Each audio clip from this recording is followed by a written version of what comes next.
Hey guys, Melissa Petersman. I'm going to be covering an engine teardown, pretty much just top end. This is preparing to remove the head off the engine. Please keep in mind that I'm going to be removing a lot of components and disassembling a lot of stuff.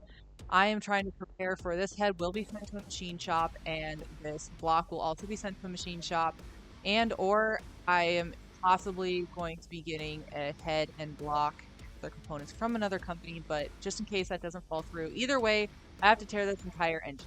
So let's get started. So as you can see, I already took off the cover for the breather assembly, and then here I took a picture.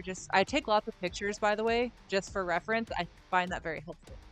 I also thread bolts back into the places they're supposed to go, or leave them in the holes of the components they come out of. I also find that very helpful for assembly. So I'm going to be removing the breather and the breather tubes on this engine. This breather is square like that because it actually has a filter in there, by the way. You will be seeing that I'm not going to be removing all of the valve cover bolts. The guy that removed this engine when I bought it from him actually cracked the back of the valve cover and broke some of those bolts. So there's really only those ones that have to come out. The rest of them are like broke. I don't know how the fuck he did that, but he did. So here, I've already done cylinder 1, as you can see on my wonderful little cardboard over there. I have it labeled 1 through 6. I do that to keep everything nice and organized. So here I removed the injector wiring harness nuts off of the injector for cylinder 2, the rocker assembly, the spacer, and the push tubes. And after that, I will be removing the injector hold down clamp.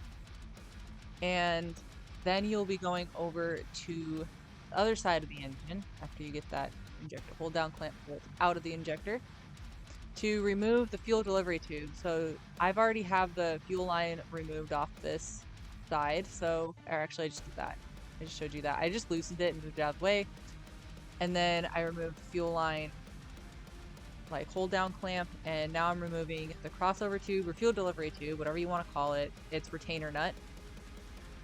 And then you can just pull the connector tube right out of the side of the head. You have to do this before you take the injector out.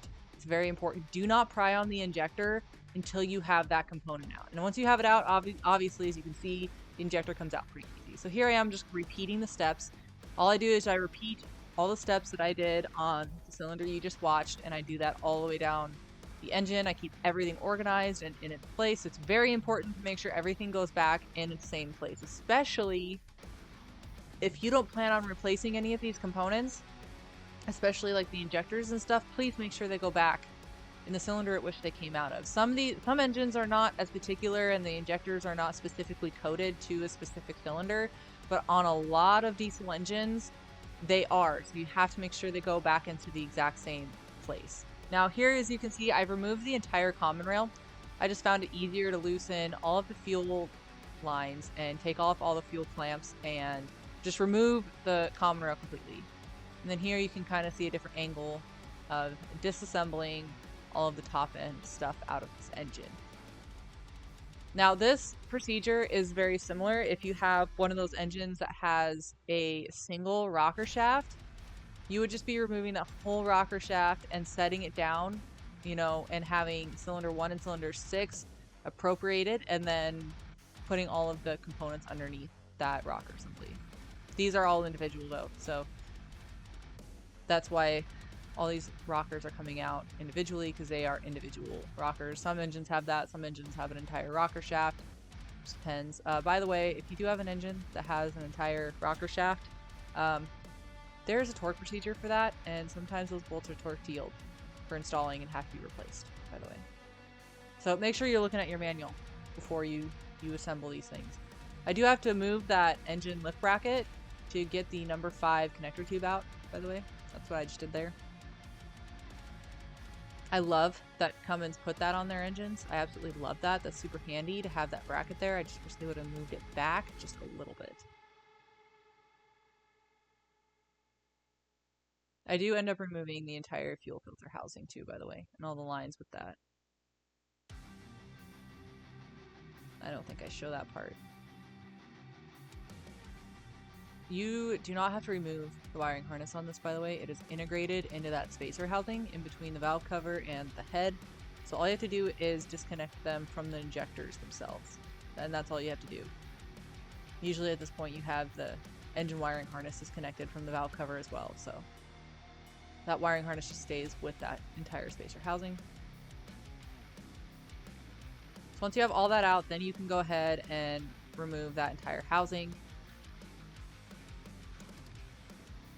And then the head is exposed. Here, I already have part of the exhaust manifold bolts out, but I am working on removing this coolant hose. This coolant hose goes from the coolant housing to your heater. That part that's sticking up by the exhaust manifold goes to your heater of your truck, and then part of it also wraps around the engine and goes to the transmission cooler, which we will not be using because this truck is not an automatic. This engine came out of an automatic, hence the torque converter that's still on there. But it is not an automatic. It is going into a manual. So I will be swapping parts from the engine that is still in the manual truck to this as needed. You do have to split this hose in half, by the way. It looks like one piece, but it's not. There's a rubber piece in the middle of these harder hoses and these metal tubes that you do have to split and disconnect. So you do have to split this in half. You cannot snake it out of there, at least from what I could tell. It was actually easier to just remove it in the middle. After I do this, then I will be removing the oil drain tube from the turbo and disconnecting the feed tube from the filter housing or cooler housing. I can't tell. I don't remember on this one which one it is. But either way, you just get to disconnect the engine oil tube for the turbo. I'm leaving the turbo on the exhaust manifold. I find that much easier, and you don't have to worry about breaking bolts for that. I find that a lot easier. So I just removed the bolts and nuts for the heat shield here, and the heat shield is off the exhaust manifold. Then you can remove the rest of the bolts. I highly recommend saying a prayer to the mechanic gods before you do this. Today they have blessed me with no broken manifold bolts, so that was a success just in itself. And then here we are obviously taking off the fan. I just take the whole bracket off that is bolted to the front of the engine. I don't even worry about disassembling the fan. There's really no point unless you absolutely have to. It's a giant pain in the ass to do that anyways, so I'm just taking off this engine where it bolts to the front of the engine.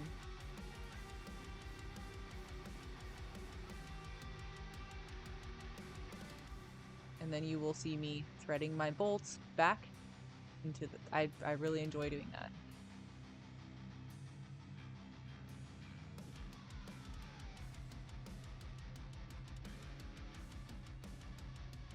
Always been kind of big about, you know, do not do anything under the valve cover with an impact. When I say that, I mean install. Do not install anything with an impact. I do not believe in even torque turning head bolts with an impact. So what I will do is when I unbolt this head, I'm going to start in the middle. I don't know what the torque sequence is, but it doesn't necessarily matter as much on removal. What I'm going to do... Diesel! What I'm going to do is start from the middle and go out, and then use my most amazing tool I've ever bought myself in my life to remove this head. And then I'm going to attempt to roll it and place it on my table over there. So.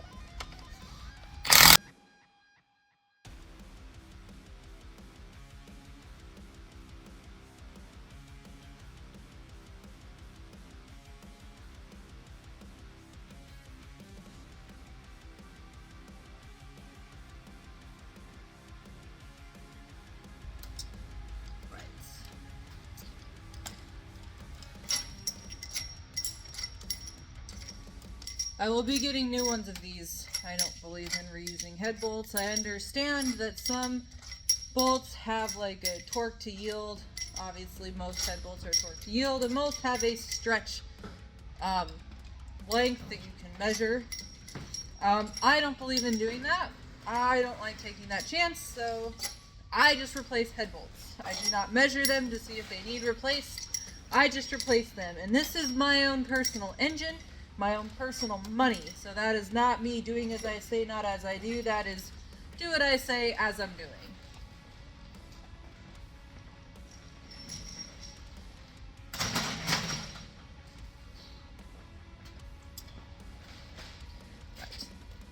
Now, I'm going to get to use the single greatest fucking tool I've ever bought myself. I know I've already said that, but I fucking love this thing. This thing is literally the best thing that's ever happened to me. I fucking love this. The only thing that's better than this, like literally the only thing that is better than this, is an overhead, like, shop crane. Like, an overhead, like, in-ground crane or, like, rail crane. But I'm not rich, and I don't have $10,000 to have one of those, and then another $10,000 to have one installed. So, gantry crane with an electric hoist. I love this. This is so nice. Do you have any idea how much work I can do by myself with this? I mean, this thing's a shit.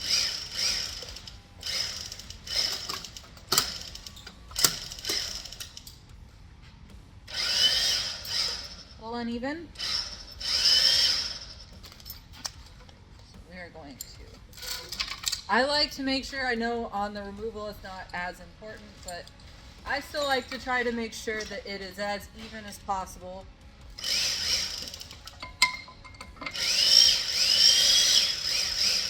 It's so fucking nice. That's literally the best thing ever.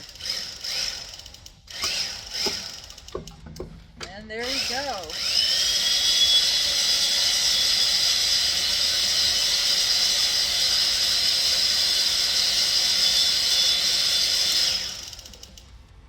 Literally.